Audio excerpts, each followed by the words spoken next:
Bem, Adriano, então o objetivo é tomar aqui um matezinho. Opa, vamos lá, vamos tomar um tereré. e falar a respeito da pedagogia do comprometimento e de como você, no seu trabalho recente, vem ampliando o âmbito de alcance da pedagogia do cumprimento, do futebol e do esporte para a população de rua em geral. Quero que você explique o que aconteceu, o que você anda fazendo e por que a pedagogia do comprometimento tem te ajudado e ajudado outras pessoas que você vem treinando. O bacana é que no começo, isso eu devo muito a você, né, que com esse seu olhar da pesquisa, um olhar bem clínico de um pesquisador sociólogo, começou a sistematizar o trabalho que eu já realizava. Isso, a pedagogia do comprometimento, ela nasceu fruto do seu olhar, né, que eu fazia de uma maneira natural. Trabalho, você já sabe, há mais ou menos uns 10 anos com esse público e utilizava o futebol como uma maneira de criar vínculo com a população em situação de rua. E uma vez que eu criava vínculo, eu ia para além dele, né? Perguntava do que ele precisava, oferecia aquilo que eu já sabia de uma maneira que poderia ajudá-lo nas suas demandas sociais, respondia prontamente e acompanhava. E isso foi se configurando uma metodologia que foi me dando muitos resultados. A pedagogia do comprometimento, ela é uma metodologia que é voltada para o orientador socioeducativo, para o educador social, para o assistente social, para o psicólogo, que é uma metodologia que entende que o trabalho com população em situação de rua ou com público vulnerável é um trabalho processual, que tem começo, meio e fim. Então qualquer pessoa que trabalha com esse público pode utilizar da ferramenta pedagogia do comprometimento para ter êxito no seu trabalho. Então a primeira coisa é estabelecer algum vínculo. Sim. Esse é o passo fundamental. É o passo imprescindível, porém é o meio e não o fim. Como nós estávamos discutindo, muito se falou do vínculo, muito se pregou sobre o vínculo, muito se escreveu sobre o vínculo, né? Quantos seminários nós participamos aí que falava, endeusava a questão do vínculo. A pedagogia do comprometimento, ela vai para além do vínculo. Ela não endeusa, mas não endeusa o vínculo, respeita o vínculo e não fica presa nele. Porque existem etapas para que venham ser trabalhadas para depois do vínculo. É isso que a maioria das equipes de trabalho social, elas não entendem, que depois do vínculo você precisa de uma metodologia de trabalho para que não fique só no vínculo, não fique somente no estreitamento de relações. Venha fazer do vínculo um instrumento para um trabalho pós. E a primeira coisa é você perguntar o que a pessoa... Pois é, depois que você constituir o vínculo, a mudança ou a ajuda ou a garantia de direitos, ela vem a partir daquilo que o indivíduo emana. Ou seja, você pergunta no que posso te ajudar, como eu posso oferecer o meu trabalho para poder ajudar você nas suas demandas. E não vir com um cardápio pronto. Olha, eu preciso encaminhar tantas pessoas para o centro de acolhida, eu preciso fazer um seu... Não, se você quiser ser honesto no seu trabalho, ser um trabalho de garantia de direitos, você tem que respeitar a vontade do indivíduo. Agora, e para convencer as pessoas de que o morador de rua ele é capaz de externar, mesmo sob efeito de álcool ou outras drogas, aquilo que ele realmente precisa? Porque a pessoa pode pensar o seguinte: não, ele está num estado, como muita gente, né, diz isso, não, quem usa droga, quem está na rua, está num estado que já perdeu a vontade, perdeu o discernimento, né, perdeu a capacidade de saber o que é bom e o que é ruim para ela. Se soubesse o que é bom e o que é ruim para ela, não estaria naquela situação. Pois é. Como é que supera esse tipo de visão? Olha, primeiro, uma pessoa que tem essa concepção, ela não entende nada de trabalho com pessoa em situação de rua e com pessoa que utiliza droga. Primeiro, ela tem que saber que as pessoas que saem fora de si ou não conseguem ter controle da sua vontade porque está usando droga, é uma pessoa que está num estágio muito avançado de abuso de droga, e essa pessoa, esse tipo de pessoa, ela se caracteriza como minoria. Não é todo mundo. Não é todo mundo. Até mesmo na Cracolândia. Na Cracolândia é a minoria das pessoas que não tem controle das suas emoções e não conseguem externar aquilo que ela precisa. E uma vez conversando com o Edward, que foi o meu orientador do doutorado, ele falou o seguinte: olha, a pessoa que não tem controle sobre o uso de drogas é aquele que está amarrado numa maca, numa psiquiatria, recebendo droga na veia. Esse não tem controle nenhum. Pois é. Agora, quem está usando droga na rua sempre tem algum nível mínimo que seja de controle. Sim, usar droga é diferente de abusar de droga. Sim. Isso é diferente. Então, a maioria das pessoas que estão em situação de rua não tem problema com o uso de droga.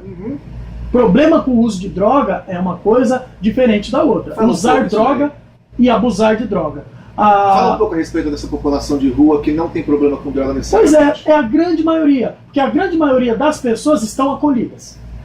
Pessoas em situação de rua estão acolhidas. E o problema da pessoa em situação de rua nunca foi o crack, como você está dizendo. O problema da população em situação de rua que faz uso abusivo de droga, o problema dela é o álcool. E nunca que a gente parou para pensar a respeito de políticas efetivas de controle do uso abusivo do álcool. Mas sempre se tem uma política repressiva com respeito ao uso do crack. E mesmo a pessoa que faz o uso do crack na Cracolândia, ela consegue manifestar a vontade dela. Se ela quer tratamento, se ela quer tirar documento, se ela quer confeccionar a carteirinha dela porque ela é egressa do sistema prisional. Então existe possibilidade de fazer um trabalho efetivo, um trabalho socioeducativo, mesmo com o público que usa droga e mesmo com o público que abusa da droga. Agora você pode concordar comigo que pode passar na cabeça de algum chefe de equipe de abordagem, algum agente social, o seguinte pensamento: olha, esse cara aí tá completamente louco, tá fumando pedra, o que eu vou arrumar documento para ele? Ele vai perder o documento. Não, pois é, o que vai acontecer com o atendimento que eu oferecer, isso não é problema meu. Eu tenho que trabalhar, eu tenho que atender de alguma forma as demandas que surgirem a partir daquilo que ele apresenta. E por que a demanda que ele apresenta é o correto e não aquilo que está na cabeça do orientador socioeducativo com relação a ele? Pois é, a questão de direitos, né? Direitos humanos. Você respeitar a vontade dele, não é sua. Você achar que a pessoa tem que sair da rua, você achar que a pessoa ela tem que se vestir bem, você achar que a pessoa ela tem que ser acolhida, isso é a sua mudança, a sua concepção de mudança, não necessariamente a dele. Tem que passar por tratamento? Tem que passar por tratamento? Eu já vi inúmeros casos, inclusive a pedagogia do comprometimento atendeu uma pessoa, o nome dele é Fernando. Hoje ele é um orientador socioeducativo, ficou 2 anos na Cracolândia e nunca passou pelo tratamento. O que ele precisava? Ele precisava ser ouvido. Ele precisava ser atendido às demandas que ele apresentava. Quais eram as demandas que ele apresentava? Ele precisava ser acolhido, tomou um banho, fez um curso e entrou para a turma do trabalho novo, está trabalhando. Porque a solução que não vem da pessoa, imagina alguém querer resolver a tua vida sendo coisas que você não quer, sendo você um homem adulto. Do jeito dela. Não funciona. Então por isso que tem pessoas que passaram 40 vezes por clínica e vão passar a 41ª. Pois é, porque são duas coisas, né? Uma que é uma violação de direito, você achar que você sabe mais do que eu, né? E não respeita a minha vontade. Segunda é que está no imaginário social de que internação é a melhor solução para o tratamento de uso de droga. E você sabe que, até nos conceitos do NAIDA, a internação é a última opção. O que é NAIDA? National Institute of Drug Abuse. Acho que é isso, falei no inglês, está meio... National Institute of Drug Abuse.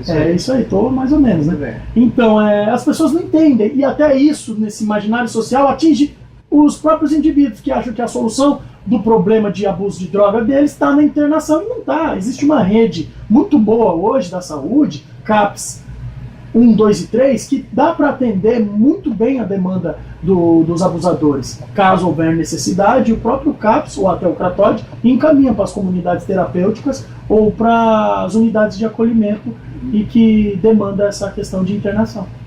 Muito bem. Então, veja bem. Então, primeiro é criar algum nível de vínculo, que pode demorar dias, semanas, meses, e perguntar para a pessoa o que ela quer. Até que um dia ela diz o que ela quer.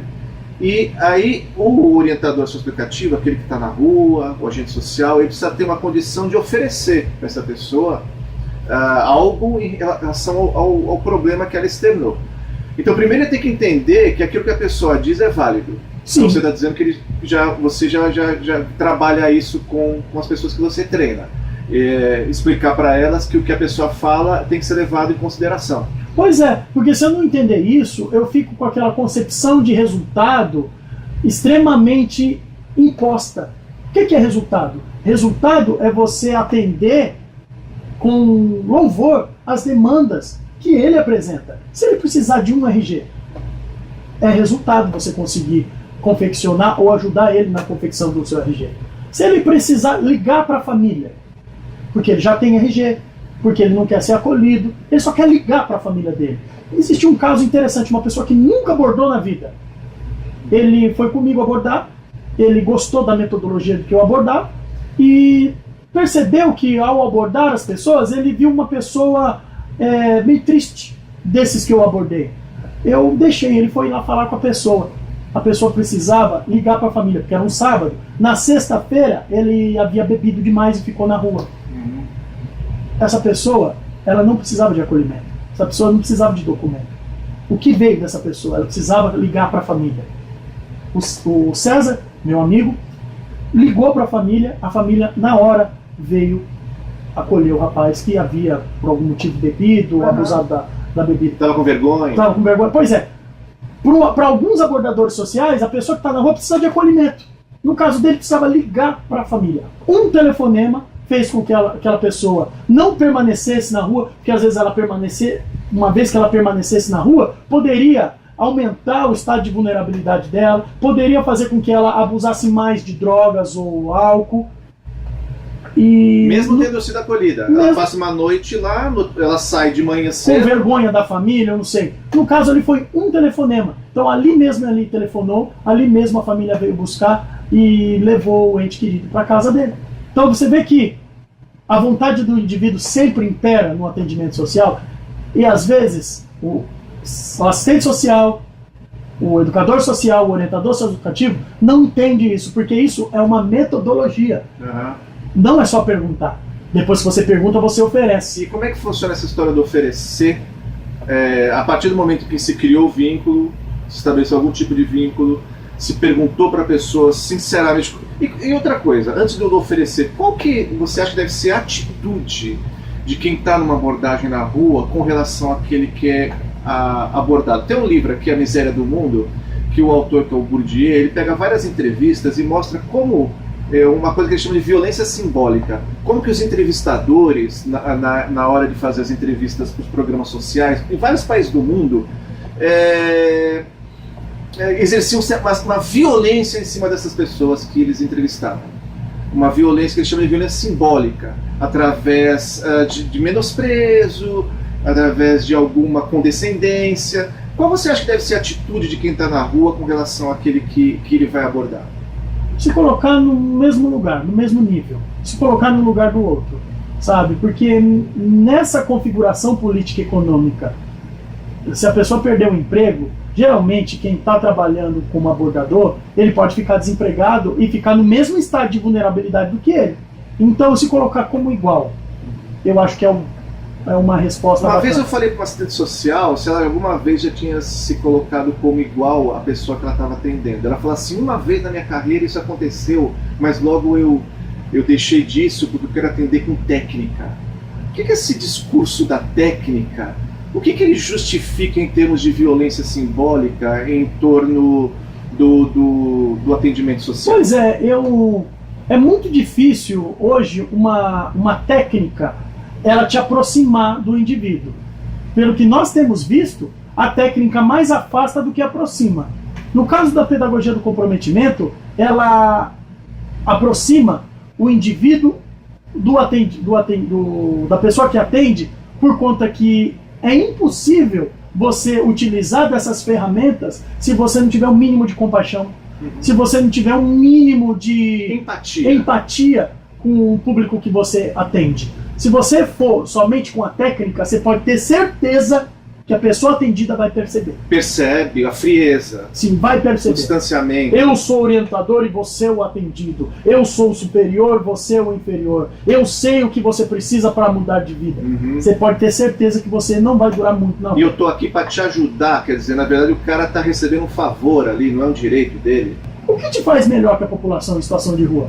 Que você tem uma casa, que você tem um filho, que você tem onde comer, onde dormir? Isso te faz melhor do que aquele que está na rua? Complicado se a gente tiver essa concepção, né? Quem tá na rua pode ter uma vida sexual muito mais interessante que a sua.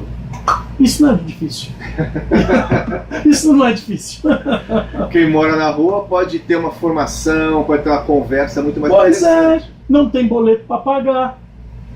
Não tem a merda do carro para pagar também. Não precisa de carro, Não pra se precisa sentir de... gente. Vai para lá e para cá numa boa. Tá certo, a gente está ironizando aqui porque ficar na rua não é legal, né? Mas isso não faz de nós, hoje, de alguma forma, classe média, melhor do que a pessoa que está em situação de Ou rua. classe trabalhadora. Pode ser. Pode ser. Agora, deixa eu te falar uma coisa. Na hora de oferecer, então, depois que se criou algum tipo de vínculo, depois que se perguntou com uma atitude, né, de quem realmente quer ouvir, uma escuta qualificada, como se costuma dizer, sobre uma escuta qualificada que depois parte para uma solução. Então, a pessoa que está lá na rua precisa ser capaz de oferecer uma solução para o problema que for levantado, seja ele qual for. E aí, para oferecer, o que é que precisa ter? Você precisa conhecer a rede.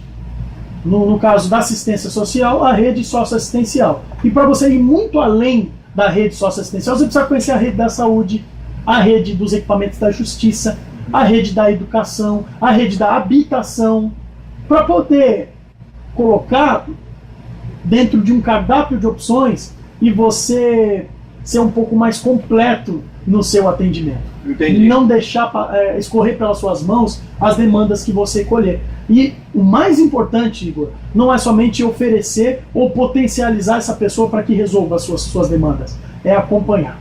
Agora, deixa eu te perguntar, antes de entrar no acompanhamento, existe um certo turnover aí no trabalho social. A pessoa entra, sai, muda de OS, muda do estado para a prefeitura e tal. Então, na verdade, as pessoas que entram e que estão também no serviço têm que ter o tempo todo ser treinadas para conhecer essa rede de assistência, essa rede do sistema judiciário, essa rede da saúde. Como é que funciona esse treinamento? Esse treinamento existe em algumas etapas, né? Ele é um pacote que dura, em média, 5 capacitações e envolve todo o corpo técnico do equipamento a ser capacitado. Uhum. Porque tem o turnover que você disse, essa mudança de funcionários, mas o gerente, o próprio equipamento precisa ter uma metodologia de trabalho para que aquele que chegar saiba que existe um jeito de trabalhar e esse jeito não vai mudar. Uhum.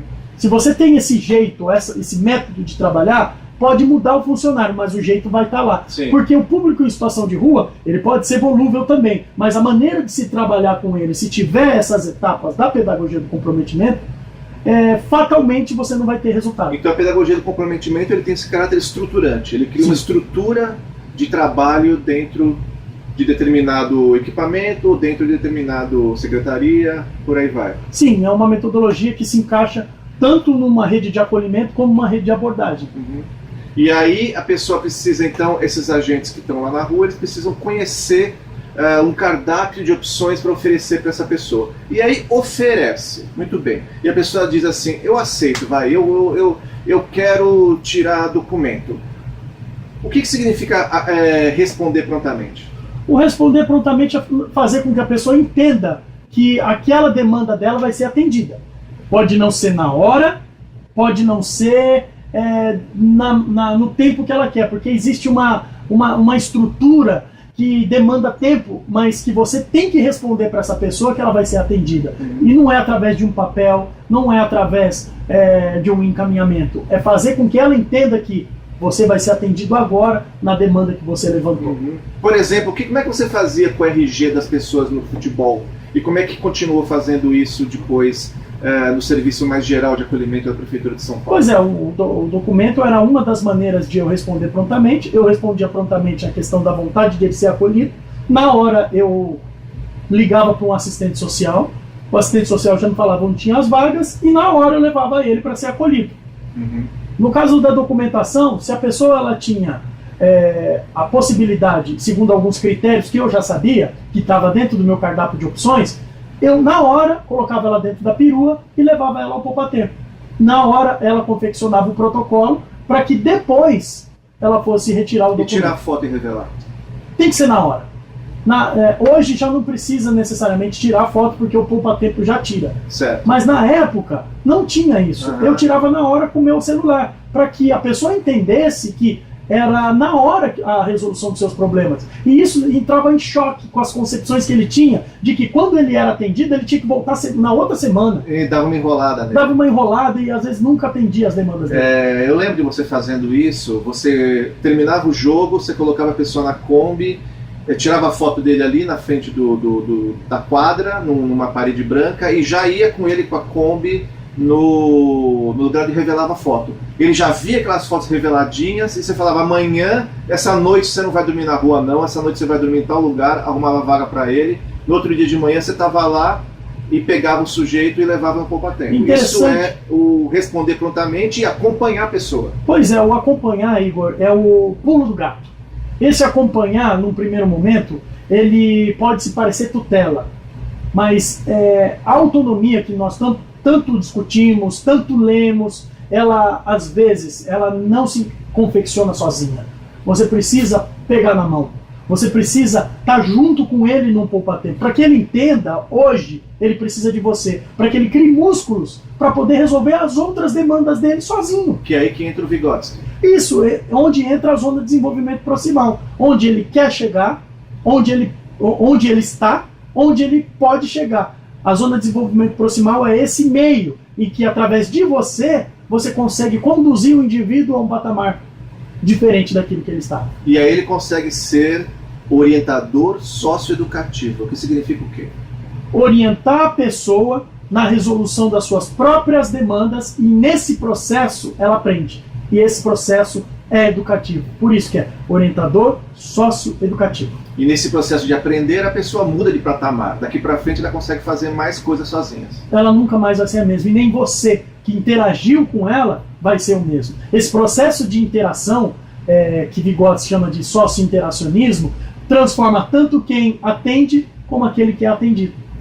E o acompanhamento, ele então se desenvolve em você estar junto com a pessoa e buscar ali resolver um objetivo, e esse processo tem que ser educativo. O Paulo Freire, ele dizia uma coisa que é o seguinte: para a pedagogia do oprimido, você tem que se colocar assim no nível da pessoa, até no nível de estatura, você tem que sentar com ela, ele fala assim, tomar um café com ela.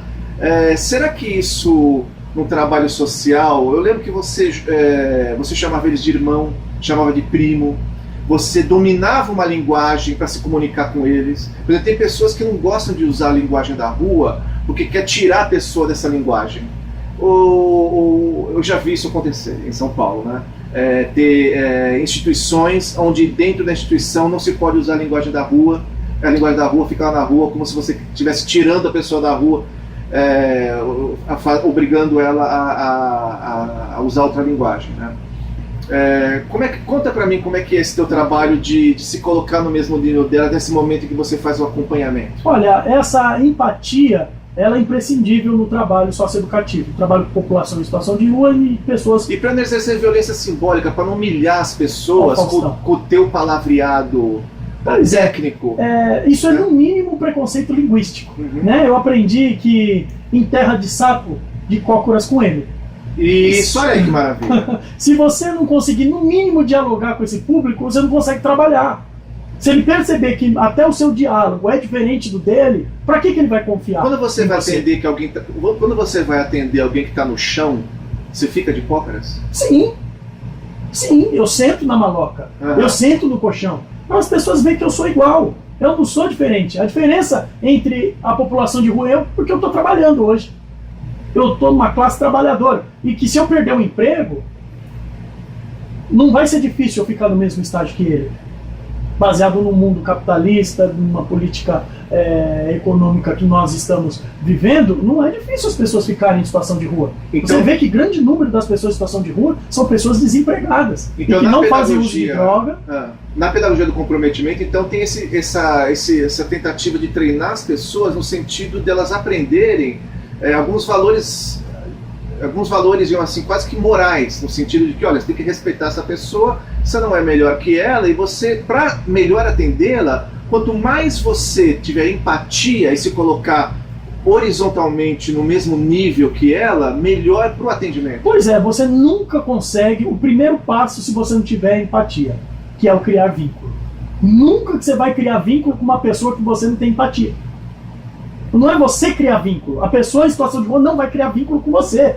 Se você se sentir maioral, se você achar que é maior que ela, se você não falar a mesma linguagem. Para que é interessante uma pessoa se aproximar de você, sendo que você nem entende as demandas dela? O modo de falar com as pessoas. Não, o modo de falar é imprescindível. Respeitoso. Tem que respeitar. Tem que respeitar. Uma linguagem mais próxima da periferia, que é a linguagem da população em situação de rua, eu acho interessante. Então não tem nada de errado na sua visão em usar os jargões da rua? Não tem nada de errado. Porque os jargões da rua são os jargões da vida. São os jargões da periferia. São os jargões da sociedade. Então não tem nada de diferente. Algumas coisinhas de falar de uma maloca, de falar de um me fortalece, uma coisa ou outra que é diferente e que isso não está necessariamente na rua. Está na periferia. Está aqui na esquina de casa. Nossos jovens estão falando a mesma coisa. É a linguagem da classe trabalhadora, do subproletariado, da periferia. É a mesma linguagem, não tem diferença nenhuma. Adriano, deixa eu te falar uma coisa. Quem quiser, então, entrar em contato com você, saber mais, você está aberto a conversar com as pessoas, a página aqui do Facebook do Pedagogia do Comprometimento está aberta, como é que é? Sim, eu só mando uma mensagem pelo próprio site ou pela própria página do Facebook. Então contata você pela página do Face Pedagogia do Comprometimento, Sim. Manda uma mensagem lá e beleza. Pode mandar inbox e eu respondo a todas. Maravilha. Quer uma mensagem aí pra galera, para terminar nosso assunto? Pedagogia do Comprometimento é uma metodologia séria e uma metodologia que resolve. Uma metodologia de resultados.